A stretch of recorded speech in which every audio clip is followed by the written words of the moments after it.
राजस्थान की अरावली पहाड़ियों में बसा राजमहल रिसोर्ट अपनी सुंदरता और रहस्यपूर्ण शांति के लिए मशहूर था।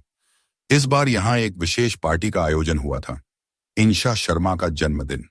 इंशा एक फेमस सोशल मीडिया इन्फ्लुएंसर थी जिसने कुछ ही सालों में अपनी एक अलग पहचान बनाई थी। इंशा अपने बॉयफ्रेंड आरव राठौड़ के साथ वहां पहुंची थी।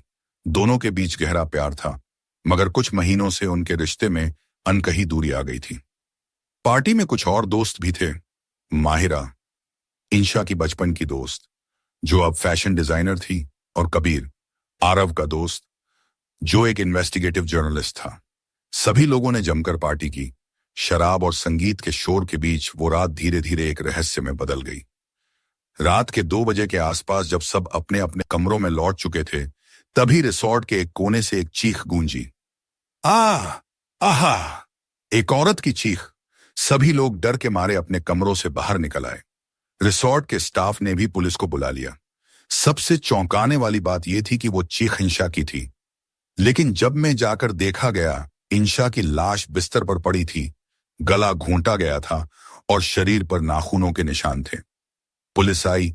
इंस्पेक्टर रजत शेखावत ने मामला संभाला। सबसे पहले शक आरव पर गया, क्योंकि वो इंशा का बॉयफ्रेंड था और पिछले कुछ समय से उनके बीच अनबन चल रही थी। इंस्पेक्टर रजत ने सबको रिसोर्ट में ही रोक दिया और पूछताछ शुरू की। तुम्हारे बीच क्या चल रहा था? इंस्पेक्टर ने आरव से पूछा। हम अलग नहीं हो रहे थे, बस थोड़े दूर हो गए थे, लेकिन मैं उससे प्यार करता था। कबीर और माहिरा ने भी इंशा के बारे में बताया कि वो कुछ दिनों से डिप्रेस थी और उसे लग रहा था कि कोई उसे फॉलो कर रहा है। जब पुलिस ने इंशा के कमरे की जांच की तो बाथरूम में लगे कैमरे से एक वीडियो रिकवर हुआ। वीडियो में इंशा किसी से बात कर रही थी, किसी आदमी से, जिसकी शक्ल साफ नहीं दिख रही थी, लेकिन आवाज से अंदाजा हुआ कि वो कोई करीबी है। वो कह रही थी, अगर तुमने मेरी बातें बाहर बताई तो मैं सबको सच बता दूंगी, आरव को भी। उसके बाद वही आदमी उसे दबोचता है और कैमरा नीचे गिर जाता है। वीडियो यहीं कट हो जाता है।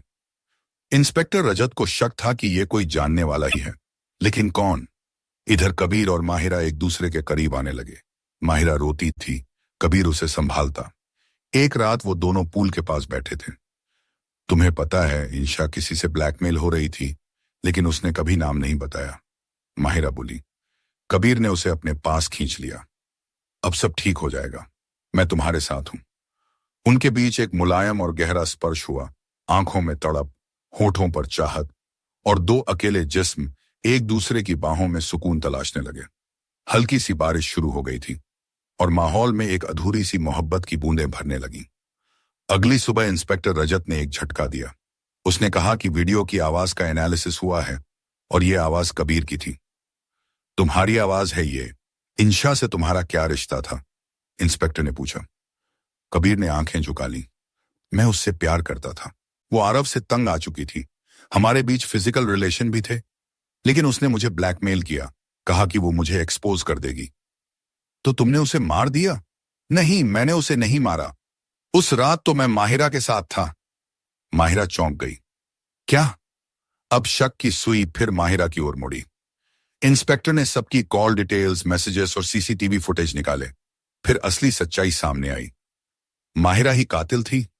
असल में माहिरा को कबीर से प्यार था, लेकिन कबीर इंशा के साथ फिजिकल रिलेशन में था। जब माहिरा को यह पता चला तो उसने गुस्से में इंशा को धमकाया। इंशा ने उसका मजाक उड़ाया। उस रात जब इंशा अकेली थी, माहिरा ने उसे मिलने बुलाया और गुस्से में गला घोंट दिया। नाखूनों के निशान माहिरा के थे। माहिरा को गिरफ्तार कर लिया गया। जाते समय उसने कबीर से कहा, मैंने जो किया सिर्फ तुम्हारे लिए किया, पर तुमने कभी मुझे देखा ही नहीं। कबीर टूट गया। इंस्पेक्टर रजत ने सबको जाने दिया। केस बंद हो गया। आरव उदास होकर वापस चला गया। कबीर ने पत्रकारिता छोड़ दी और एक किताब लिखने लगा। वो आखिरी चीख और वो रिसोर्ट फिर कभी किसी ने नहीं बुक किया।